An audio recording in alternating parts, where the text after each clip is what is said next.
Pause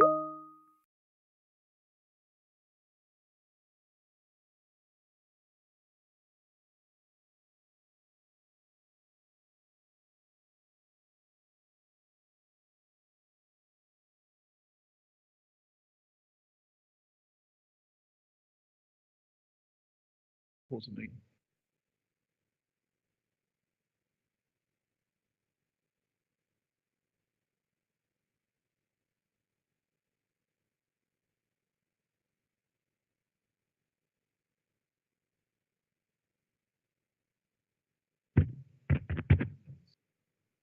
That's no. No.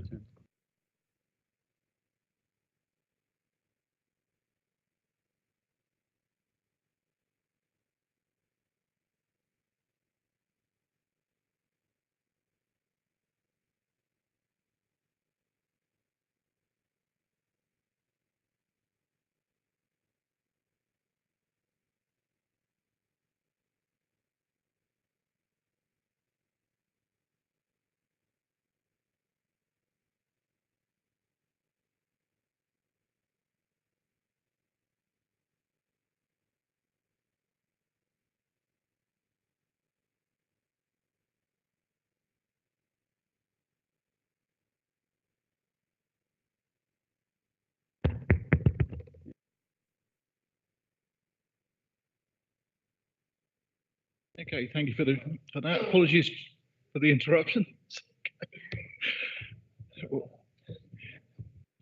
Let's try this a third time. Apologies for the disruption there. So far, we're on agenda item number 2. First agenda item, we had apologies from Councillor Baker and Councillor Bray, and we've just agreed that the minutes held on the Friday, 24th of May, have been approved by Cabinet. So I'll go on to agenda item number 3, which is declarations of interest. Councillor Barry. Thank you, Leader. Yeah, I'd just like to declare general interest in agenda items 15 and 17. As a trustee of Brightonsea Lidor, they are mentioned in those particular items at pages 321, 323, 370 and pages 884. Thank you, Councillor Barry. Any other declarations? Councillor Cheyne-Chatman. Thank you, Leader. Although it's probably not quite as important that we declare, I'd like to declare an interest in item 9 because Brightonsea is mentioned, and also item 16 because I have a close relative who uses Careline. Thank you, Councillor Chapman. Councillor Honeywood. Yes, I'd also like to declare an interest in item 16 as I have a relative that uses Careline. Thank you, Councillor Honeywood. Is that all the DBIs? Okay, thank you very much. Okay, moving on to agenda item number 4, announcements by the Leader of the Council.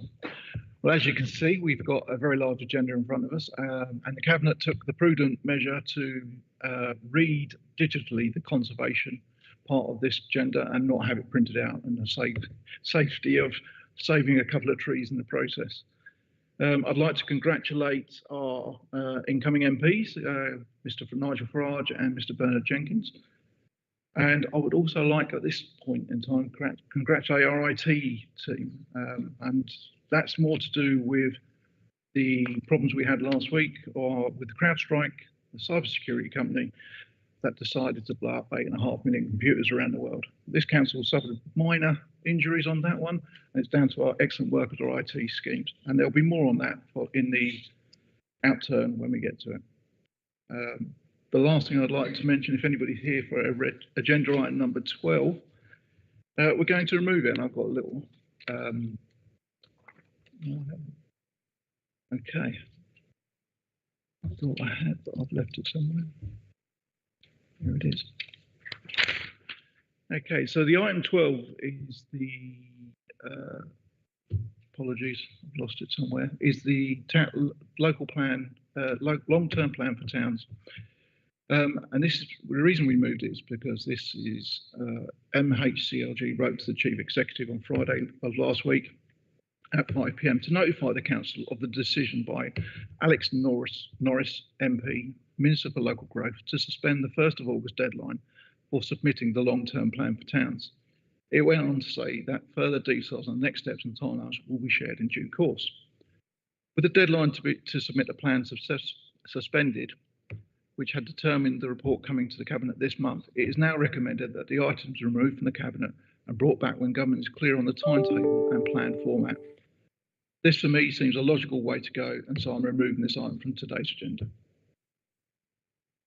And those are all my announcements. Do I have any announcements by Cabinet members? No.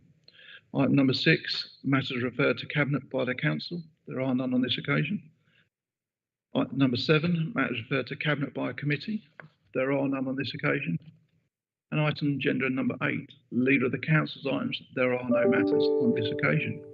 Which brings me to the first proper item as such of the agenda, number 9. And this is the report, the assets portfolio holder along the removal of 25 areas of land from property dealing procedures using initial review of 69 land areas under the procedure. And this will be over to you, Councillor Cox. Thank you, Leader. And following an initial review of 69 areas of land, this report asks Cabinet to consider whether to remove 25 areas of land from the property dealing procedure in accordance with the list at Appendix A, which are pages 45 to 94 of the agenda that you've got in front of you, and to further consider the remaining 44 sites listed at Appendix B, which are on pages 95 to 182. Due to the large number of areas identified and the potential scale and impact, the previous decision made in July 2022 was to refer to Cabinet, and it is only right, following review, that this decision to remove land from the property dealing procedure also returns to Cabinet for its decision. The first 25 pieces of land are designated as safeguarding open space, and the recommendation in this report is to remove them from the property dealing procedure and retain them as green space for the present time. With regards to the remaining 44 pieces of land, there are 3 main options to consider. Firstly, to identify those ones which can be sold with outline planning permission for development and realise capital receipts and bring off one-off funding to the council to support other priorities. Secondly, to identify those pieces of land that can be developed or retained for the potential development of council housing. Thirdly, to do nothing and place resources into other projects and areas and remove these 44 sites from the property dealing procedure too. This doesn't negate the previous work carried out, and the property dealing procedure can be initiated over any individual area in the future.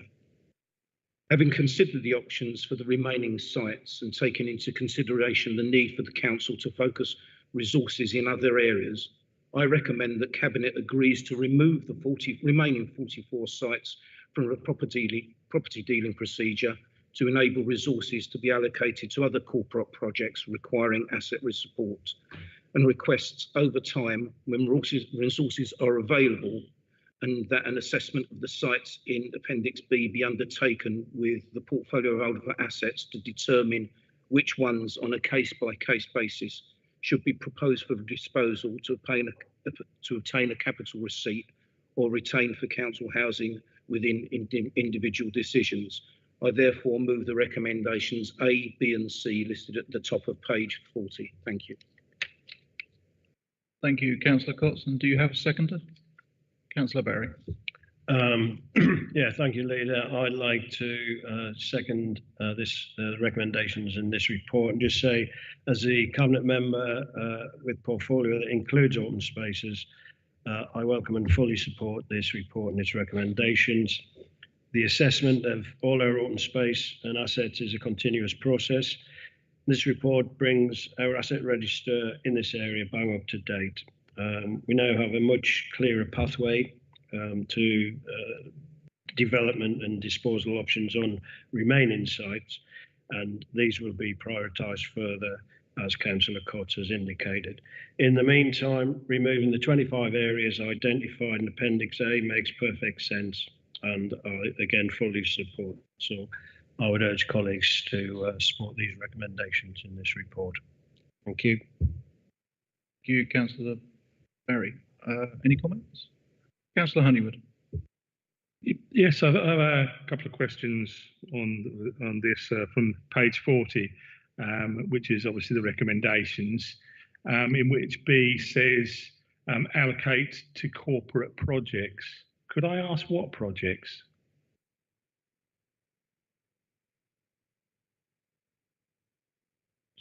There are numerous projects, and I think it might be salient for me to get a list of those projects sent to Councillor Honeywood after this meeting.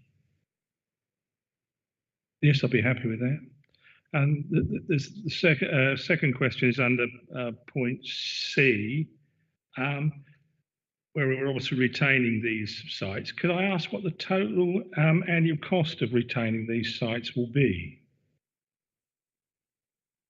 Again, Leader, I can't give a direct answer to that question, but I'm happy to supply that information following the conclusion of this meeting.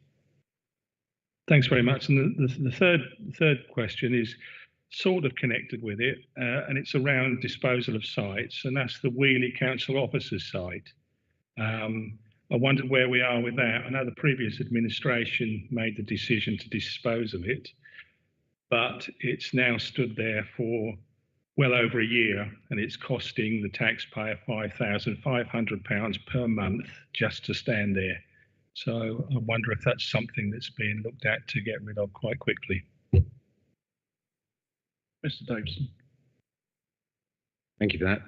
And the Wheelie site is one of those which at the moment we're continuing with the negotiation and also looking at options on that one. So you're quite right that is one of those sites which from the previous administration decision is continuing with those quite intricate negotiations.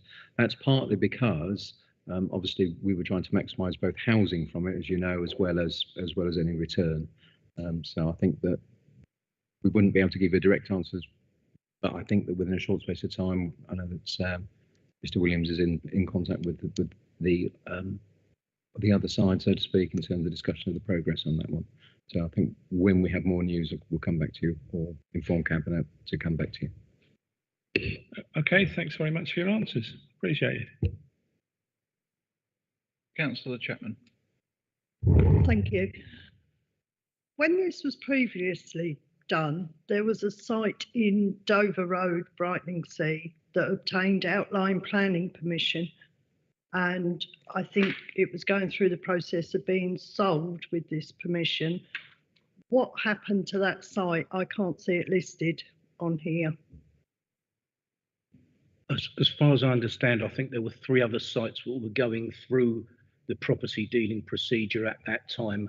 And I think if you can give me the details of that specific site, I can let you know what's happened or not happened to that site. But without that specific knowledge of that property, I can't answer that. Okay. I think we've got all the comments. So the recommendation is page 40. It's been proposed by Councillor Cox. It's been seconded by Councillor Barry. Are we all in agreement? Thank you very much.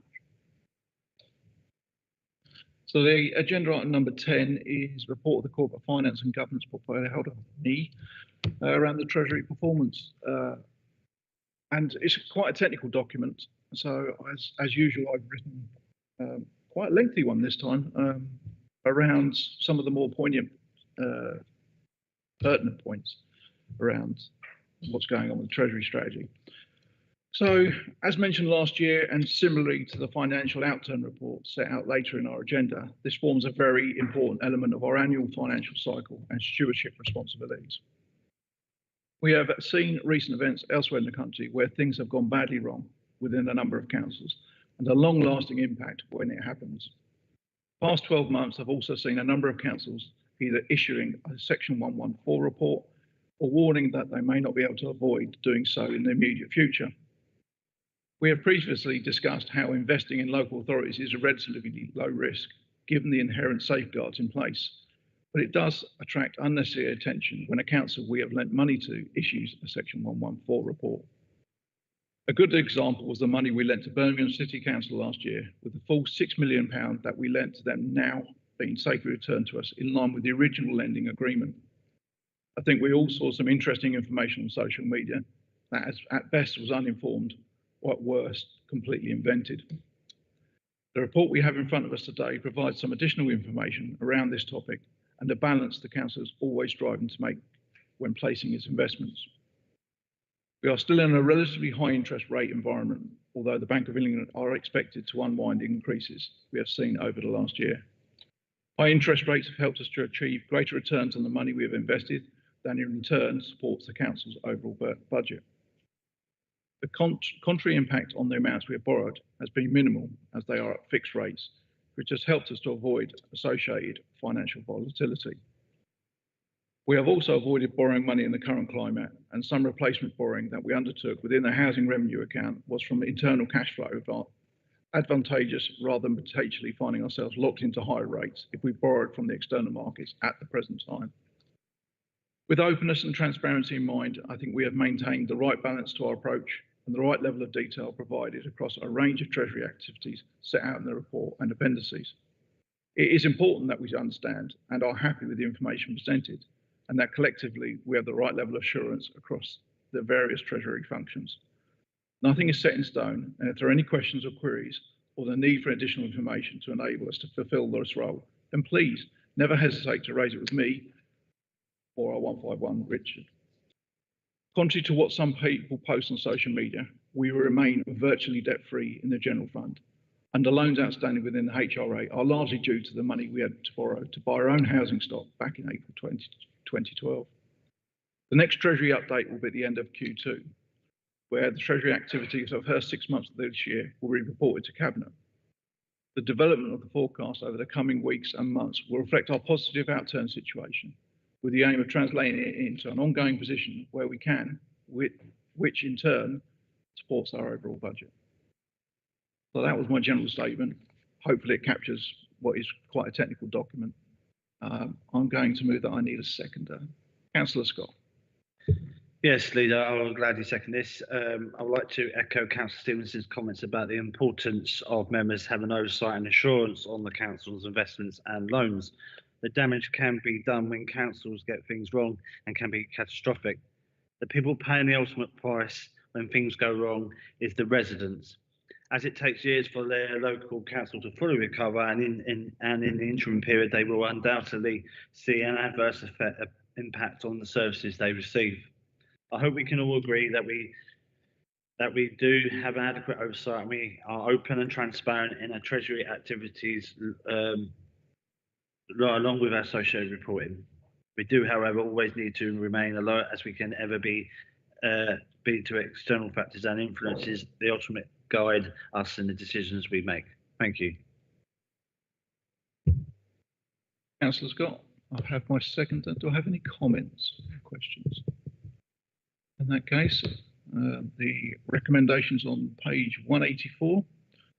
I've moved it. Councillor Scott has seconded it. Can I have an agreement, please? Thank you very much. The next agenda item, number 11, this is the report of the Economic Growth, Regeneration and Tourism Portfolio Holder, and he's going to talk about resources to increase project delivery and progress levelling up partnerships. Over to you, Councillor Henderson. Thank you, Leader. Today, I'm very pleased to set out the establishment of a project delivery unit and the progress of one of our work streams in the Levelling Up partnership with the government. As you know, this council has been successful in securing significant funding from various sources to deliver ambitious, transformational projects across the district.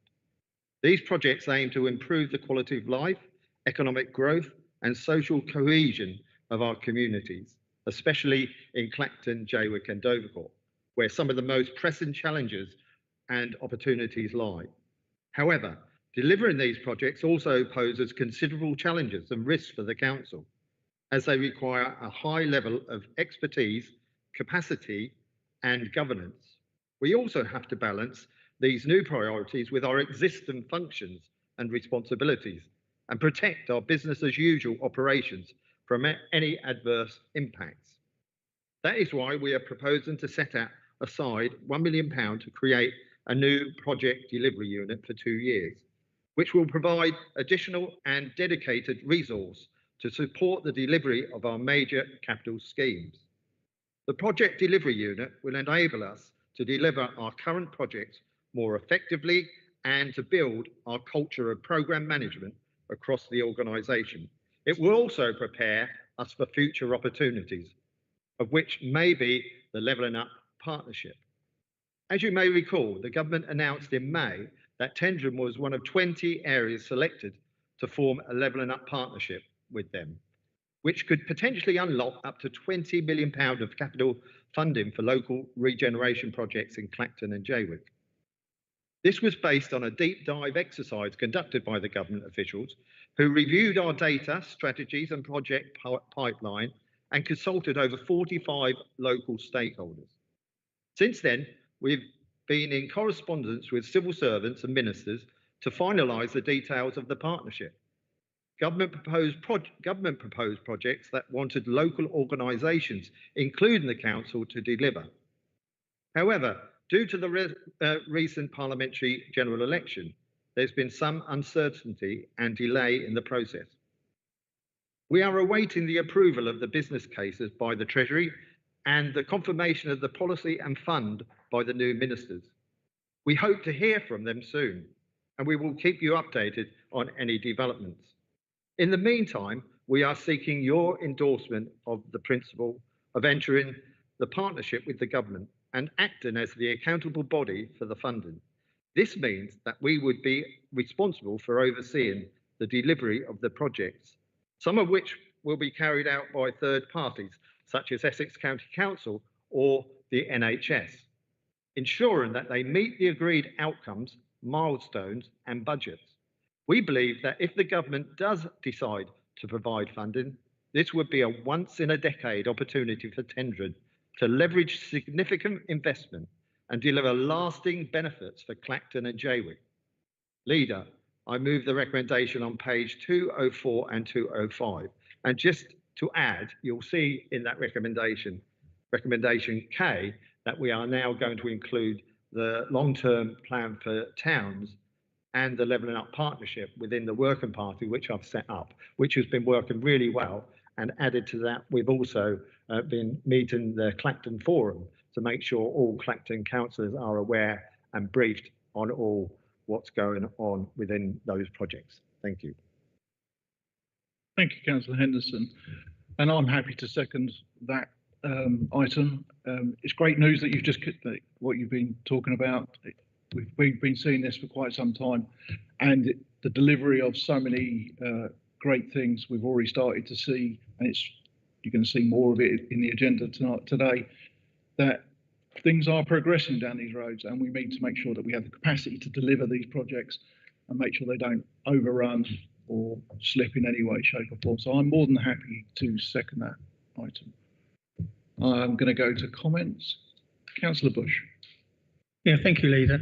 Yeah, so I totally endorse and support this report and the recommendations. It's very refreshing that we know there's significant amount of opportunity and work in front of us to sort of improve and transition our towns. And one thing that's always at the top of the agenda for myself, and it's great that we've actually created this project delivery unit with those core principles in terms to ensure that we meet that delivery, we try to meet within budget and provide the right procurement process and deal with the contracts in a professional and legal way. And just on those, that 6 core facets on page 202 stick out, and it's so important that we've embedded that as a part of a unit and recognised this is a crucial part as a preparation goes forward when we're responsible for that fund part. And there's a project management, the capital delivery, the programme and governance of that, the work, the procurement processes, the finance, and particularly the contracts and property law. I think this is great to have this embedded in what we're doing going forward. We're thinking forward on this, and we're beginning to see some transitions we talk about on agenda item 13. This is great. The towns are improving. We're providing a far more likeable, lovable place, and we want to make certain this work is continuous and moving forward. And that's the comments I'd like to make today, Leader. Thank you, Councillor Bush. Councillor Honeywood. Yes, thank you, Leader. I'd just like to ask, obviously we've had a change of government, etc. We're now going to commit this money.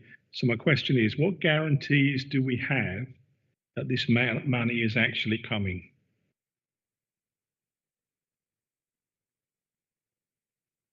Well, as I said in my opening remarks, we're awaiting for further information. We are in touch with civil servants at the government. I think everyone's, as the government, it's a new government. They're obviously reviewing what's going on in their departments, and we're just awaiting now. We can't give you any further information until we receive that information from the civil servants or the Treasury or the ministers concerned, as I said in those opening remarks. We've all got our fingers crossed that this will still go ahead, and there's no indication to say it's not at this time, but we just need to wait. Okay, thanks for that. Mr. Davison, you wanted to come in. I think the point Councillor Honeywood makes there is a very good one, because we don't know. And therefore, as part of these recommendations, we say in here that the provision is scalable. So if we had nothing, then we would need to scale appropriately. I still think that in terms of the provision of supporting for our projects, there is still a need. We still will have the Levelling Up Fund that is already allocated, that is going ahead and needs delivery. We have Coastal Defence Works, which is a project which needs in terms of how we deliver that. There's various other things this council will still be doing. However, if we didn't have those further Levelling Up Partnership and the Local Towns Fund, that's £40 million less. That would be, we would need to review and scale that. Hence the scalability of this, and it's at this stage for 2 years. Some of the funding comes from part of the money which is set aside from the government for delivery of projects. But if we have got other projects, we need to look and say, what's we bringing that in and how much? I think the other thing it does, though, is that I think the government, and it's quite possible that a minister will want to own, going forward, the new ministers will want to own what the projects are rather than from the previous government. However, I think that will still mean there will be opportunities. It will be that may change in what we get or be redefined, but I still think that there will be funding for, as Councillor Henderson says, for whatever their announcements may be. And doing this means that we are better ready to do it rather than getting the money and thinking, oh, how do we get a team in place to do it? Which I think is this is scalable. It funds the existing projects delivery, and we then can review it as to what we need going forward, dependent on the new government announcements. Any other comments? Okay. It's been moved by Councillor Henderson, seconded by myself. Are we all in agreement? Thank you very much. Okay, agenda item number 12, as I spoke about at the beginning of the meeting, is no longer an agenda item.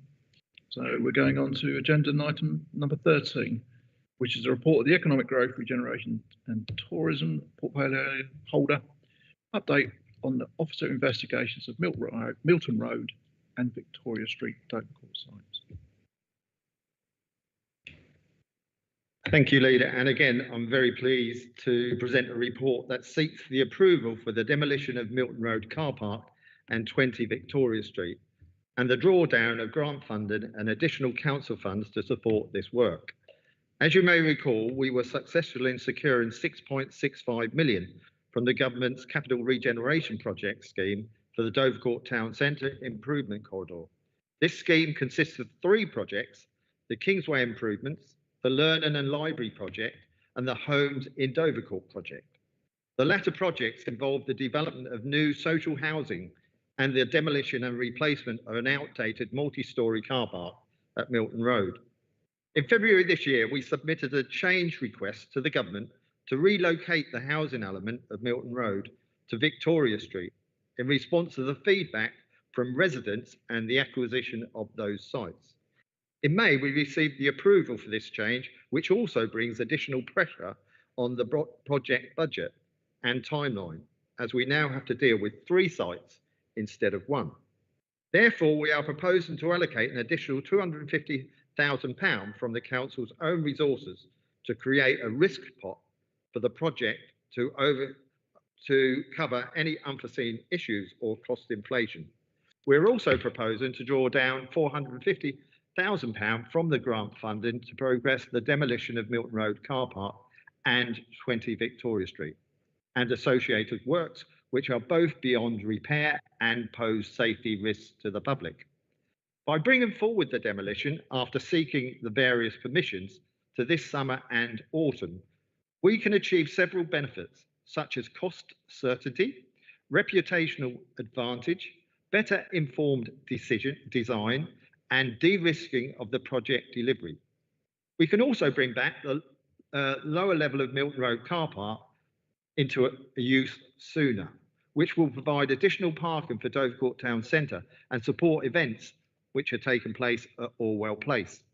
This project is part of a corporate plan to develop vibrant town centres and public spaces, build and manage on our own homes, and offer joined up public services for the benefit of our residents and our businesses. Once again, Leader, I have pleasure in recommending these recommendations to you, and also bring your attention to page 234 where the recommendations are. Thank you. Okay. Thank you very much, Councillor Henderson. It's a great news story. But before I get into my comments, have I got a seconder, please? Councillor Bush. Yeah, thank you, Leader. Yeah, this is certainly a item which I fully support, having seen already the transition in Dovercourt with the Orwell car park, and how the town now is looking far more vibrant than it has. The bit that's always concerned me, that Milton car park has been closed for a while now, has become an eyesore. It's great that we're now taking this next step to sort of plan to have that demolished and turn it to additional parking, because the activity with potential markets in Dovercourt to use the Orwell car park will restrict the parking options. So that is a super part of this strategy in this funding. Also, to actually identify that site in Victoria Street for social housing, a far better location, in my opinion, to where it may have been with Milton Road. So again, obviously the planning needs to be dealt with that. But again, providing a complete transition without obviously the Kingsway work and the library work, this is beginning to move Dovercourt forward and actually making it quite an attractive place in its planning going forward. So I'm more than delighted to support this recommendation. Thank you, Councillor Bush. And I share your excitement. First of all, I'd like to thank officers who have done a fantastic job in rearranging the scheme, because that's no easy task when you're dealing with local government, in managing to move us away from Milton Road car park with the houses there and taking on a derelict site. So now, in the past couple of years, we're going to have seen 3 derelict sites almost transformed into vibrant places. And I think it also adds to the whole development of Dovercourt. It's not done in singular things. We've got the accelerator bid that's gone through there, so we're seeing some more things going to be coming through the accelerator bid this year. We've also got the Greenway, which came through the accelerator process, but we're also going to see the library get transformed, and as Councillor Henderson said, also the Kingsway. So there's a complete package around Dovercourt that's going to really be exciting around that area. So I'm more than happy to get on board with this. So before I go to vote, was there any comments from anybody? Councillor Henderson. Can I just say, it's worth adding, and I echo your comments about officers and the great work that they've done on this. And it also shows what the council, when they introduce more capacity to assist us on this, on project management, that we can move ahead with these schemes quicker, hopefully on budget, and deliver them on time. But also, I think one of the things coming out of this is it clearly shows that we've actually listened to the residents and the public out there. There was a consultation and they were telling us that they still needed that extra car parking. And we listened to them and we looked for some other things to do there to give that extra parking. But we also looked at regenerating another site which desperately needed that, which was right outside of the town station as you walk out that town station. So overall, like the leader said, this is really good news, and it's good news for us, but it's also good news for those residents who came to us with their concerns and ideas. Thank you. Councillor Henderson. Okay, it's been moved by Councillor Henderson, seconded by Councillor Bush. Do I have an agreement? Thank you very much. That takes us on to agenda item number 14. This is the report of the environment portfolio holder, waste management, recycling and street cleansing options appraisal. And this one is yours, Councillor Bush. Yeah, thank you, Leader. I'm looking forward to this, actually. Before I go into the presenting the recommendations, I'd like to sort of just give a quick overview of the purpose of the report. It's provide the Cabinet with an update on the progress of the options for curbside waste and recycling collection, street sweeping that expires in 2026. As most of us know, is the largest services contract the council lets. They're always long-term contracts. I think the original one was 212, and we've extended it beyond its means. Legislation's changed, our environment, our demographics have changed, and therefore it has to be a real serious focus. So, as I said before, I'd like to sort of give an overview of the recommendations now from pages 245 and 246. And I will read these because there are 11 recommendations, and I think it's important because of the work that's gone into it from the officers and partners that we have worked with to get us to this stage of the journey. And we've still got a long way to go in terms of securing the procurement and the mobilisation for 26. But every step along the way, we've recognised the need to bring experts in to support working with our officers to ensure that we try to future-proof as best as we can a contract that potentially is £50 million over its duration of 8 years, which can be extended potentially for another 8 years. We still don't know the actual full cost that will be, because there's lots of things that's being reviewed in terms of its legislation and what we set out statutory to deal with. So without, and then I'll go on to say the recommendations. That recommendation 1 that notes the work undertaken by the Waste Project Board to date and contributions from the member working group, which have provided their input into this, which has provided a full rounded view of what our residents, following consultation that we had, as we know, what residents were looking for. So we've pulled all that, embodied that together. So item 2 notes the content and recommendations in the options appraisals on the outline business case produced by our partnership with ELGA, and you can refer to that appraisal in detail on page 267 to 290. Item 3 endorses the proposal set out within the options appraisal and the outline business case, which identified to retender both the waste and a recycling collection and street sweeping service as a single contract in order a contractor is in place to deliver those services at a time of the expiry of the current contracts, which is the 31st of December 25 and 31st of January 26. Item 4 notes the outcome of the market segment engagement exercise. Recommendation 5, agree to the route to procurement being a competitive dialogue to give us flexibility once the tenders are returned. Item 6, agrees to formally adopt the contract principles that endorsed by the Waste Contract Project Board and against which the new service will be set out, along with the core specification principles set out in Table 4, page 265, 266. Recommendation 7 agrees to offer a lease of Fowler Road Depot in Clacton on existing terms as part of the future contractual arrangement, accepting that the depot is likely to require reconfiguring, modernisation and potentially expanding during the contract period. Therefore, it agrees initially the property dealing procedure following officers to explore options and alternative additional land purchases or lease opportunities. Recommendation 8 agrees a delegation to the portfolio holder for assets to determine the social value themes, outcomes and measures, the TOMs, against which the social value aspects of the tender submissions will be considered. Recommendation 9 agrees a delegation to the leader of this council, the portfolio for environment and a portfolio for assets to approve A, the high level service specification provided that they consult with the Waste Contract Project Board and the member working group beforehand. B, the aspects of the tender about which there will be dialogue held with the bidders, which is the important part of the competitive dialogue. And C, the tender evaluation criteria that's going to be used. Recommendation 10, it agrees a delegation to the corporate director for operations and delivery to approve the detail of the services specification, provided he has consulted with the portfolio holder for environment and the membership of the tender evaluation panel. And item recommendation 11 authorises a delegation to the leader of the council, the portfolio holder for environment, the portfolio for assets, in consultation with the corporate director for operations and delivery, the section 151 and monitoring officers to agree any short-term extension to the current contractual arrangements where permissible to do so, and solely for the purpose of assisting with the mobilisation of the new service contract.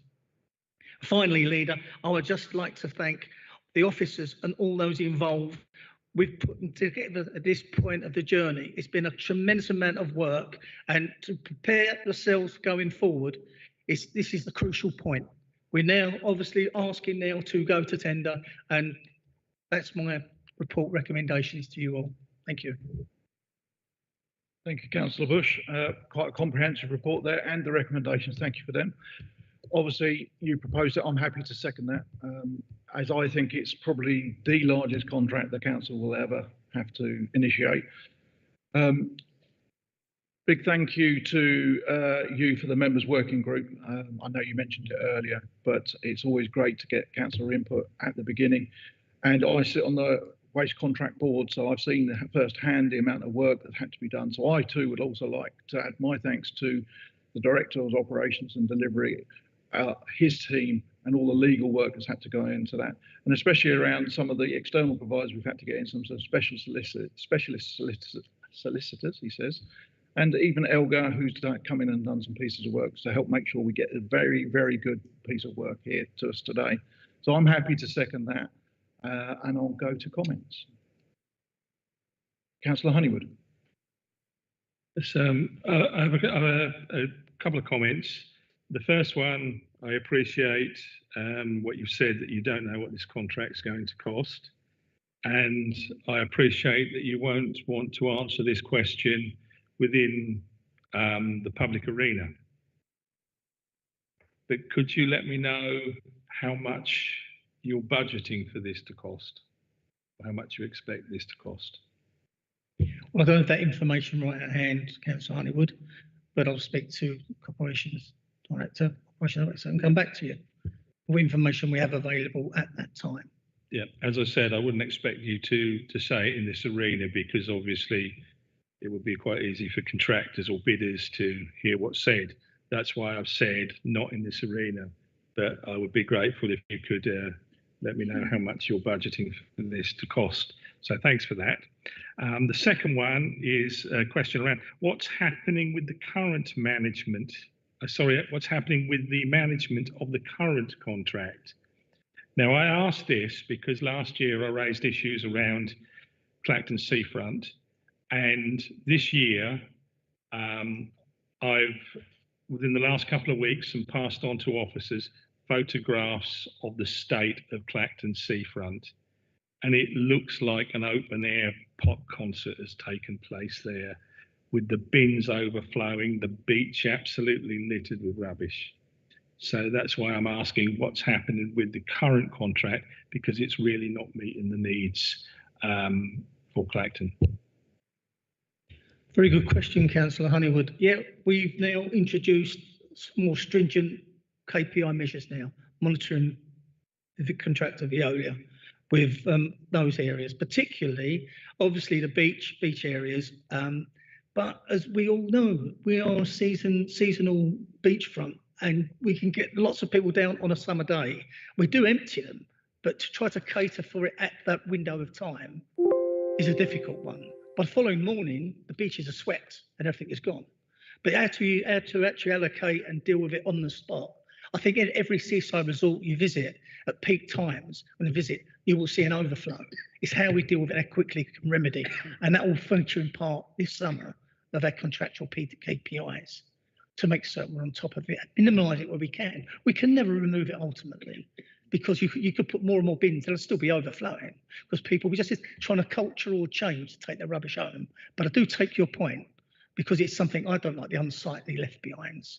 And I've visited many times, and I've seen that at night when it's been rubbish overflowing, and I've gone back at 7:30, 8 the following morning, and you wouldn't know anybody's been there. The beaches are swept, bins are empty, people are, so it is dealing with these peaks, which is more difficult. But I understand where you're coming from, and that's why we're setting those KPIs in there. Thank you.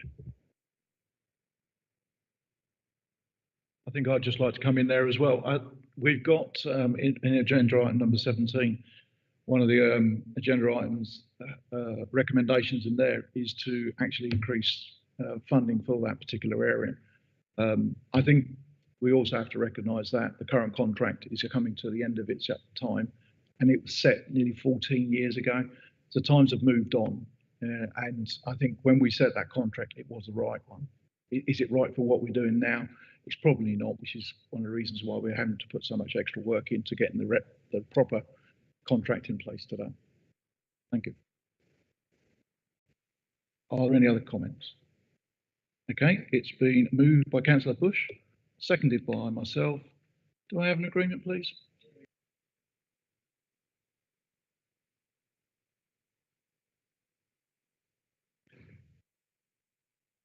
Okay, so the next one is the report, the housing planning portfolio holder, who unfortunately is not with us today, so I shall take this on with Councillor Bush. So this is the adoption of the 5-7 conservation areas, appraisals and management plans, and start of the local list project. Councillor Bush. Thank you, Leader. Yeah, I feel honoured and privileged to be able to present this report as I sit on the Planning Policy and Local Plan Committee as Vice Chairman, and I've worked with a number of these schemes of the appraisals, 20 in all now, and actually to present the first 7 for consultation. Having had all this work carried out, first and foremost, the work that's gone into this from our officers working with place services and the detail really identifies areas, whether it's coastal in tendering or whether it's rural, some real hidden gems. And to actually almost create like a tendering encyclopedia of places of value of conservation interest is so varies so much from. And then you integrate Bentley, you've got Harwich, Falkirk and the Falkirk Station and Maltings, such a contrast of places that offer so much diversity in terms of its cultural, historical and places of interest. And for me to actually see this being promoted for people that don't know our area very well, that actually there are so many places they can visit as well as the coast.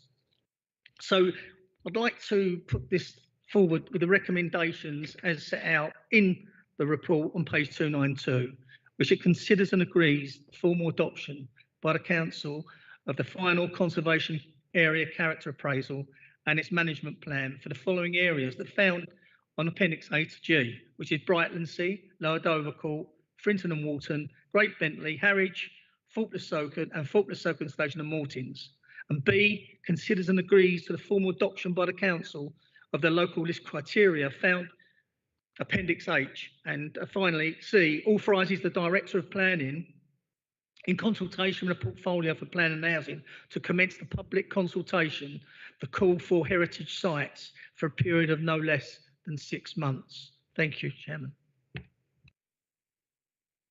Thank you, Councillor Bush. And as you moved it, I'm happy to second this.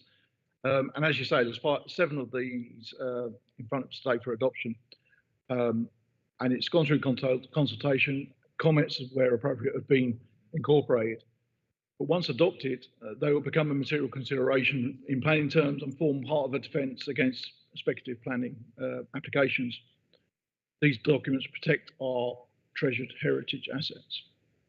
One thing that did come up when talking to Councillor Baker was the local heritage list. I thought it was so powerful. I asked him to write a little paragraph to read out today.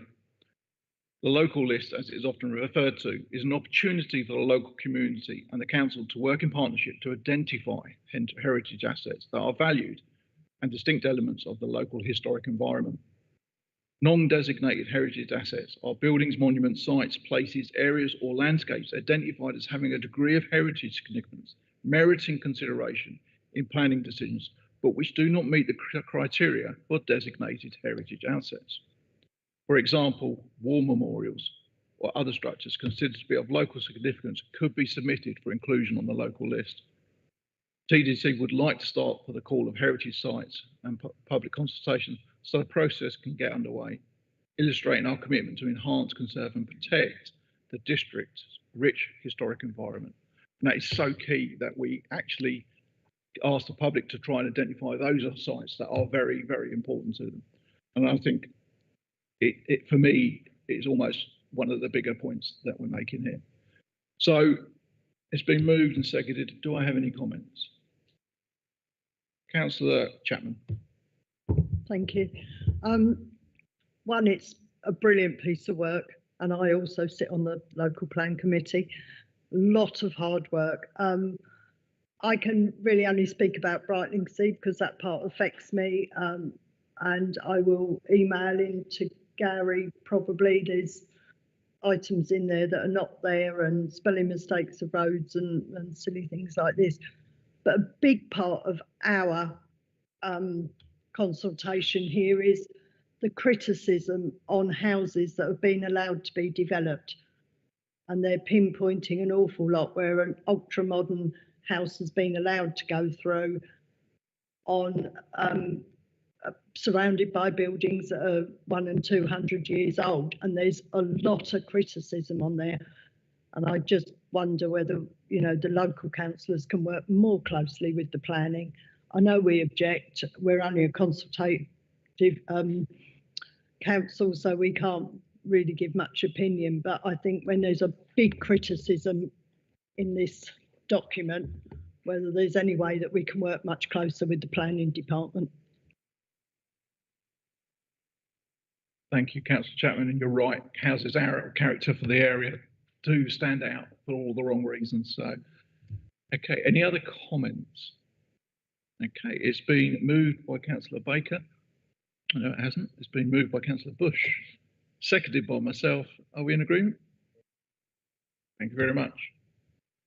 The next one is agenda item number 16, and that's a report of the partnership portfolio holder tenderings Careline service review. This one's over to you, Councillor Placey. Thank you, Leader. This is a report on the outcome of a deep dive I initiated into Careline when I became portfolio holder for the service. I'm sure you've all read it, and I want to thank all who helped in the delivery of it for their hard work. As you can see, it's quite comprehensive, so I've tried to collect the most pertinent points in a statement that I will read to you so that I don't miss anything. Careline was launched in 1987 to support people in their own home through assistive technology, and currently provides a 24/7 service to paying customers, as well as some additional offers such as a lifting service. And of course, it supports the council's out of hours service and CCTV control centre. When it was established, it provided a unique service that filled a gap in the marketplace and has been highly regarded, a real success story. But over the past 40 years, the telecare landscape has changed significantly, with several alternative providers in a competitive market, one that we as a council are not necessarily the best place to be in, and therefore we must consider if we should still be plugging that gap with taxpayer funds. This is what the deep dive review has been looking at, and this report is not a knee-jerk recommendation. Service users, many of whom are not tendering residents, are now likely to be able to access more cost-effective provision in the market, while Essex County Council provides a free of charge service if a resident is referred to them through a statutory provider, such as adult social care or a healthcare provider. Maintaining the current position would require a significant subsidy paid by the taxpayer of almost £500,000, and service charges to our customers would also need to be increased. But this is not just about finances. It is about what is best for customers, and that is why I am recommending to Cabinet that we select option 2 in the report as our preferred option. That is to cease Careline as it is, and for the council to only run its out-of-hours provision and CCTV control centre from where Careline currently operates. A final decision on ceasing any services will not be made until later this year, following a public consultation, This will begin next month. I want to stress that if we go down this route, then we will do our very best to ensure that no customer will be left behind. The recommendations in the report set aside a sum of £300,000 to help transfer customers to whichever alternative provider they may select, and they will be kept informed and supported throughout. The report also sets out other options considered as part of the review, which in summary are to maintain the current service or to adjust service and contract provision to improve recruitment and reduce costs. Also included within the report is an evidence base to support the options appraisal and recommended way forward. Cabinet, therefore, is being asked to note the outcome of the review and agree in principle to the adoption of option 2, to cease the telecare element of Careline in its entirety as recommendation A, which will be subject to consultation if agreed, recommendation B. Cabinet are also being asked to consider the communications plan, recommendation D, which sets out how we will engage with customers, the public, and Careline staff as part of this process, and to delegate the formulation of the consultation as set out in recommendation C. And in recommendation E, to bring the consultation back for a final decision later this year in the autumn. Recommendation F requests that funding is set aside, subject to other items on the Cabinet agenda, for potential transition and implementation costs. I therefore commend to Cabinet the recommendations A to F as written on pages 844 and 845 of your agenda. Thank you. Thank you, Councillor Placey, and I'm more than happy to second that one. And the reason why I'm more than happy to second it is because I see the triumph in this. You know, Careline has successfully looked after our public when there was no other service. You know, it came along and filled a gap where no other service existed, and that was some 37 years ago. And in that time, various administrations have administered over it, and it has done exceptionally well. It's only in the last few years, in the previous administration and the current administration, that problems have raised their heads, and that is not due to any fault of the staff. And I know people are emotional about the Careline because it has been around for so long. But we are now at a stage where if we were to make any sacrifice along the charges, we would have to put the charges up much, much higher than what is currently provided, but being asked for by other providers. And so I look at residents and say, you know, would you be better somewhere else now? You know, are there better options for you? And that's what your option sets out. And for me, it's not about making a decision today, as you already said. It's about having that consultation, speaking to both the users and the staff, and coming up with what we think might be the preferred option. But perhaps there is something out there that we have missed, and hence the consultation. So I'm more than happy to second your proposal and recommendations. Have I got any comments? Councillor Chapman. Sorry. This became public, so residents that are using it are already beginning to read about it, but they've not received any form of communication. So we're already getting a little bit of feedback, and they're beginning to panic. That's my first statement. When we do notify them, which I assume will be in writing, will there be a list of other providers that they could go to? And I know we spoke in our group leaders meeting about this, that a lot of Brightlingsea residents, I've probably passed through Careline. I was involved when we brought in the lifting service and everything else, so yeah, it's a bit personal. And another thing I think which probably needs to be, we're about 20% down on staff to man Careline at the moment, so you know it's difficult for them to be doing their job. But I would also like it noted that every time I've had, calls to be called, and I know that's personal to me. The service has been absolutely excellent, and I couldn't praise them enough. Thank you. Thank you, Councillor Chapman. It's good to hear praise, and we get a lot of that from the service. Your first point about people panicking, I'm sorry to hear that. I thought it was quite clear. This is a decision about going out to public consultation, and their concerns will be heard.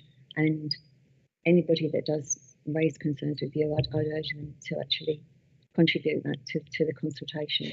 If they don't tell us, we don't know what they're thinking, and no decision will be taken until we get the results of that consultation. I hope that allays that. 20% down on staff. Yeah, recruitment has been a problem. So in those cases, we actually use third parties.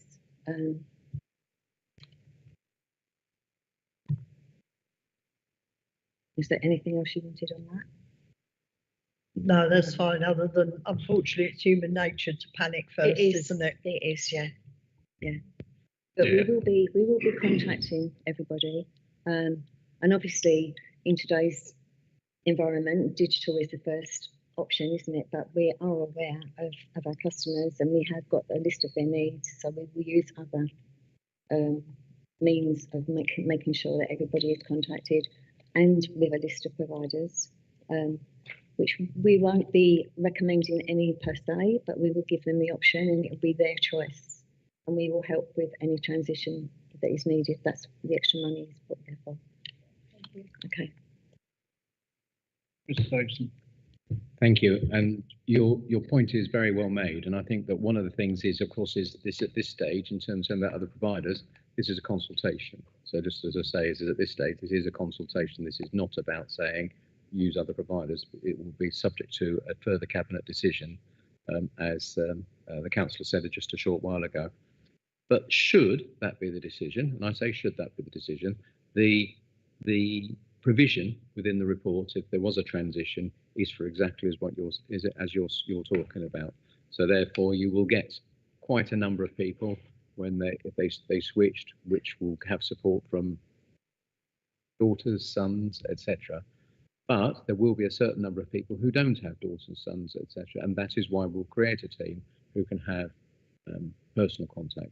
However, whilst we're putting aside an amount that is subject to, obviously, as the outcome of the consultation, and then looking at the appraisals. I mean, in the appraisal of those, the option then could be, there's 5 options which is listed there, but actually there could be, is there a 5A or a 6? That is part of the consultation. So the cabinet today saying option 2 is, as it says in the recommendation, but it is a consultation on that basis. It is not a decision at this stage to cessation. I will pick up one other thing is that there will be a moratorium from today on taking further people into Care 9, because obviously what would be unfair is that you take people onto the list, and then within a period, if we're considering making that decision, then they've got to find somebody else. So that provision will be the moratorium will start in order that we are not adding to the numbers of people which we need to address. The staffing matter, as you know, is always an issue, and that actually is one of the issues for all providers of telecare, and we know that from other providers as well. So, yeah.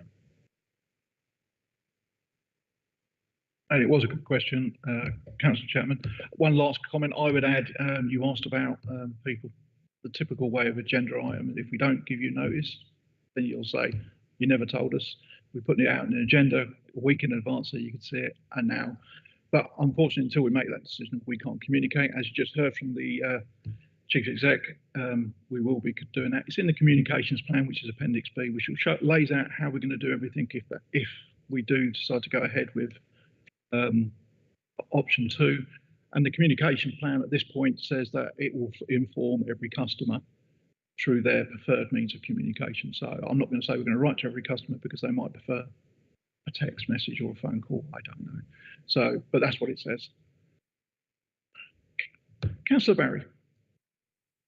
Yeah, thank you, Leader. And I mean, I'd just like to say, hopefully, and reassure, you know, members here and residents that this has been one of the most discussed issues at Cabinet since we took on the administration. We've had, I believe, 2 or 3 very intense, detailed presentations from officers. We have spent hours discussing this, and I can hopefully reassure all residents that all their needs and their welfare is paramount, and that was the driving force behind this. We can see the economic and social realities of the service providers out there, and mindful of that, we are looking to get the best service at the best value for our residents. And I can, you know, hopefully confirm, reassure you again that that has been at the forefront of all our discussions and will inform our final decision. Thank you, Councillor Barry. Yeah, it's been moved by Councillor Placey, seconded by myself. Can I have an agreement on this, please? Very much. Okay, agenda item number 17, and this is report the corporate finance and government portfolio holder. That's me. Financial outturn. Once again, it's quite a lengthy document, so I've put together some words that will help, hopefully. But I'll also point to the new recommendations on the table. Now, when I say new recommendations, and I will read out the new ones later on, but for those in the room, you haven't got them, is the grey ones at the bottom. So, but the other ones are all what's been published in the agenda. Okay. So you've picked up within the report the various references to the more detailed outturn report that I agreed on 17th of July. If you have not read it, then it is worth a read. And if you've read it, I hope you've provided you with a detailed background to the Council's financial performance for 2023-24. The detailed report explained a number of issues, but it's important to highlight that the work we did during the year to respond to matters as they emerged, including dealing with cost pressures, has demonstrated robust and timely financial management. Although there was an overall favourable variance of just over £1.8 million at the end of the year, we still face a number of financial challenges. Having said that, we will be revisiting the various favourable issues that have contributed to this position to see if they can be translated into ongoing items to support our budget for 24-25 and beyond. A good example being business rates, where we are seeing significant economic growth across the district. That will be a key element of our longer term plans. Conversely, there will be adverse issues that will also need to be reflected upon as they may continue to provide financial challenges in the year to come. One of which is homelessness, with many, if not all local authorities up and down the country having to wrestle with this increasing problem. This highlights the importance of our Spendles House project, which will shortly be completed and be available to provide much needed temporary accommodation. The outturn position for the housing revenue account will also positive at the end of 23-24, with a surplus of £520,000 generated. This has been transferred to the HRA reserves, which in effect starts to pay back the money we recently drew down to fund the additional cost of the Spendles House scheme. It is also positive news that the forecast risk fund is running ahead of the position forecast back in February. As we all know, this remains an important element of our longer term financial plans, allowing time for well-balanced and well thought out financial decisions rather than knee-jerk reactions seen elsewhere in the country. So all in all, although we have financial challenges that lie ahead, our financial position has been strengthened as we continue to develop the forecast with 25, 26 and beyond in mind. Taking this strengthened position into account and with prudent financial management firmly in mind, when I agreed to a detailed outturn position on 17th of July, I made a number of recommendations to Cabinet. These are therefore included within the report we have in front of us today. Appendix A sets out the associated details. Reflecting on the outturn position and responding as timely as possible to emerging issues demonstrates good financial management, and the items within Section 1A of Appendix A underpin this philosophy. I would also want to take the opportunity to respond to residents and visitor expectations with an additional sum of £100,000 included to support seasonal matters, such as ground maintenance and helping to keep the district clean during busy summer seasons. The recommendations set out in the report also include a number of delegations to enable the associated items to be taken forward as timely and pragmatically as possible. In strengthening our financial resilience, I am also proposing the establishment of a corporate investment fund.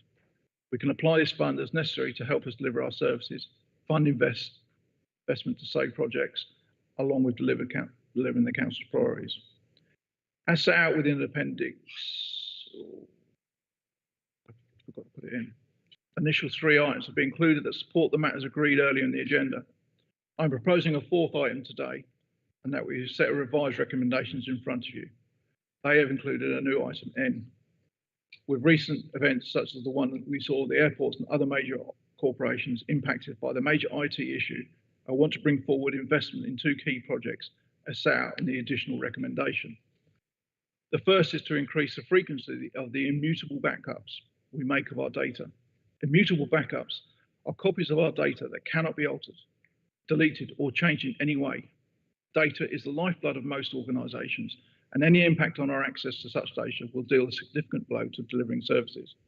It has sadly been seen by a number of organisations, including local authorities, that it takes months, if not years, to fully recover when data is lost or held to ransom, and not without considerable cost. Moving from a quarterly to a proposed monthly immutable backup regime will therefore limit the disruption that, if caused, will therefore limit the disruption that is caused if we become a victim of cyber attack, for example. The second item relates to wireless access points that form part of our important digital network within our buildings. It is proposed to replace these that will in turn improve the quality and resilience of our systems.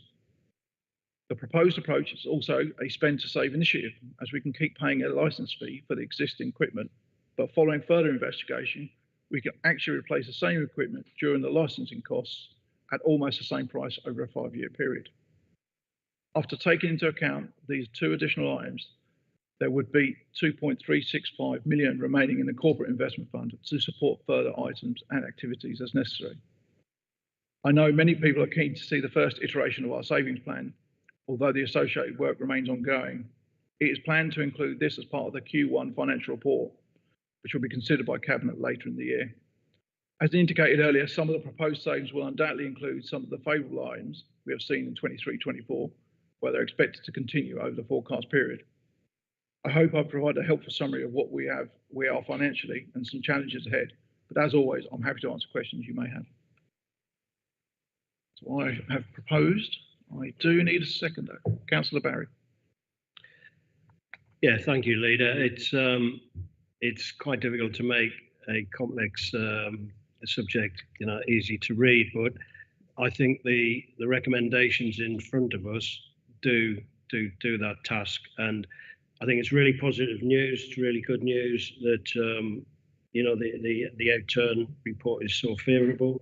It gives us some flexibility in terms of managing finances, and some of the allocations in there are really going to improve services to residents, and it helps us to carry on business as usual, but also to address our priorities. So I would fully endorse the recommendations, and I think in particular, I think you might have underplayed the recommendation to establish the corporate investment fund, which gives us, I think, 579,000 towards that.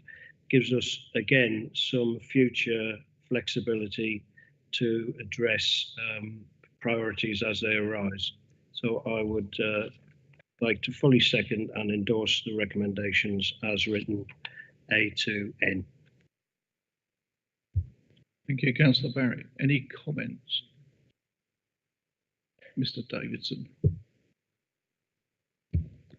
Sorry, if I just want to touch on the additional recommendation and the reason part why it's late. Last week, of course, we had the international issue around the which interrupted many different airlines, banks, etc., etc. We, on the instructions and the request from the leader, we looked into on the following week what the position was in terms of our security, and actually we were very minimally affected. Our main systems were not affected. There was one system which was as a result of it being an external one, which that didn't affect any of our running. So that was fortunate. However, it did mean that we reviewed where we were and were there opportunities for improving either our efficiency or the opportunities for investment in our system. And one of those, or two of those, were as reported here, because the issues around where our knowledge is, where our information is, where our interactions with a whole host of different bodies, including revenues and benefits, council tax, our environmental, the work with government, just about everything is done now via the system, via our systems. And so that when that goes down or when that is corrupted, as happened to a council not so long ago, it takes months, and actually some of it is never recovered, and the cost of that and to that particular council has been in 6-7 figures. So this is actually a positive investment in terms of ensuring that the data and the efficiency and the operation for Tendring Council is further protected, and is ensuring that means that it can never be perfect, as we know with every system, but actually it improves our safety and the surety of our system. So they were brought in late because obviously that's only happened at the end of the last week. We looked at it this week and we brought that in by the end of the week in order to add those safety aspects to it. Thank you, Leader. Thank you, Mr. Davidson. Councillor Cox. Yeah, thank you, Leader. And I'd like to also endorse the comments you made earlier in thanking our IT team following the CrowdStrike attack last week. And it's great work that they've been able to respond so promptly to those issues that affected large parts of the world. And as portfolio holder for assets and having IT under my portfolio, I fully support not all the recommendations that are enforced, but especially the ones in section N, because we need to increase the frequency of our immutable backups from quarterly to monthly, which will enhance our cyber attack recovery capabilities. And that's an important thing for us to make sure that we don't lose weeks upon weeks of work because the backups are happening so not as frequently as we would like. And in terms of the wireless access points, I mean, replacing those, within the council's digital network, that further enhance our cyber security monitoring and reporting, and therefore it will strengthen our overall cyber security protection. And remember, this is a battle against attacks from cyber aggressors, and these will happen more and more. So the important thing about these is that we've reacted timely following the CrowdStrike thing. We were always going to take these decisions, but I think bringing the decisions forward is a sensible one. The good thing about these decisions is they actually effectively pay themselves over a 5-year period. So I'm happy to agree all the recommendations, but especially the ones in a recommendation N, because I think they're timely and necessary. Thank you, Leader. Thank you, Councillor Cox. Councillor Bush. Yeah, thank you, Leader. Yeah, I fully support the recommendations. Just to sort of carry on from what you referred to earlier, recommendation E, which is to provide additional 100,000 funding to the waste recycling and street cleaning contract, is very welcomed. We've already discussed how important this service contract is, the size of it, and the implications of not resourcing it in terms of the carrying out the appraisals and the tender activities and the management right the way through this procurement process. We've still got a way to go down that journey, and we're still be facing costs when we get to the end game, right through to mobilisation. So that fund, in addition, is very, very helpful to ensure we've gone this far, that we do the best we can in terms of providing a service that is valued for the residents, and it has some sort of future proofing if possible when we get there. So thank you. Thank you, Councillor Bush. Any other comments? Councillor Honeywood. You always look at me. To be fair, you're the one that always puts his hand up. It's fair enough. Okay, yeah, only got one question. That's page 877, and that's item J. To save you turning over, I'm happy to read it out if you'd like. J says, agrees to the establishment of a corporate investment fund, CIF, along with associated budget adjustments for 2024-25 as set out in Appendix A, Section 3, which includes the 3 initial allocations from the fund. So my question is, how will future decisions be made? Basically, who by?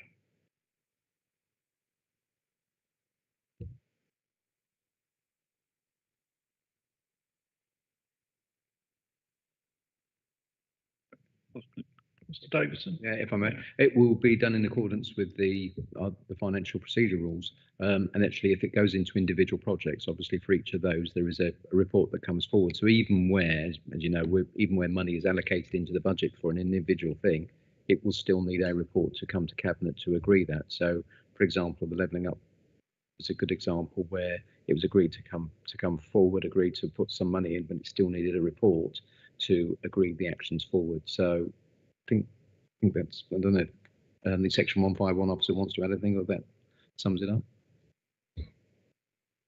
I'm sort of going to speak to say, yeah, that sums it up, I think. But yeah, I think constitutionally. So I mean, again, in fairness, they'll probably got their quarter reports, financial reports, so they will come through there. That's a kind of a natural point for us to bring some sort of financial decisions through. So that's a Cabinet decision.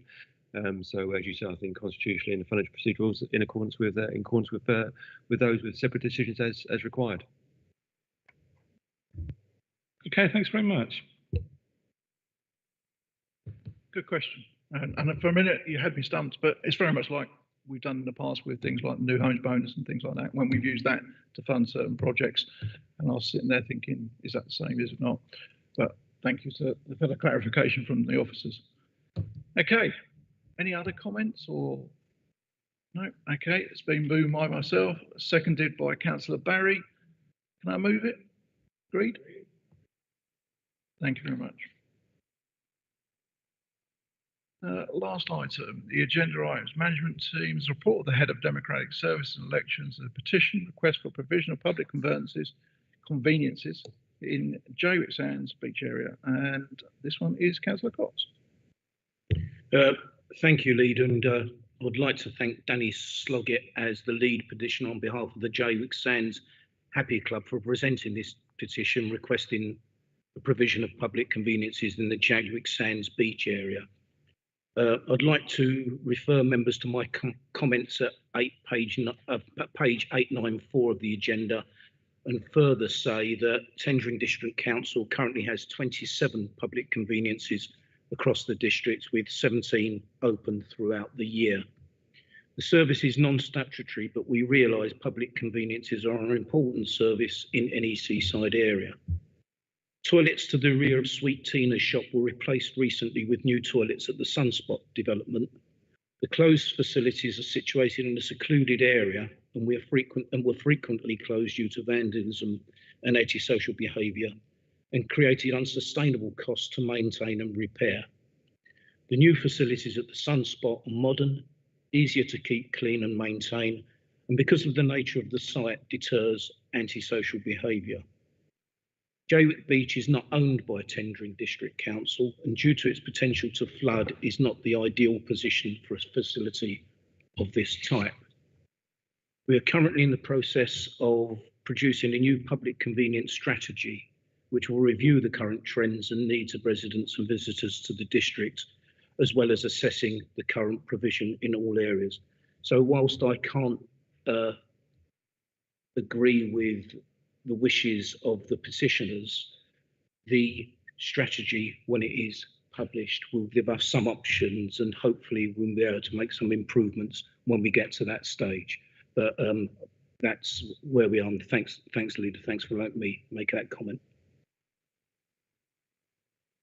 Thank you, Councillor Cox. And I think you need a seconder for this, so I'm more than happy to second it. I think you've covered it really well. And I would ask if there are any comments before Councillor Honeywood.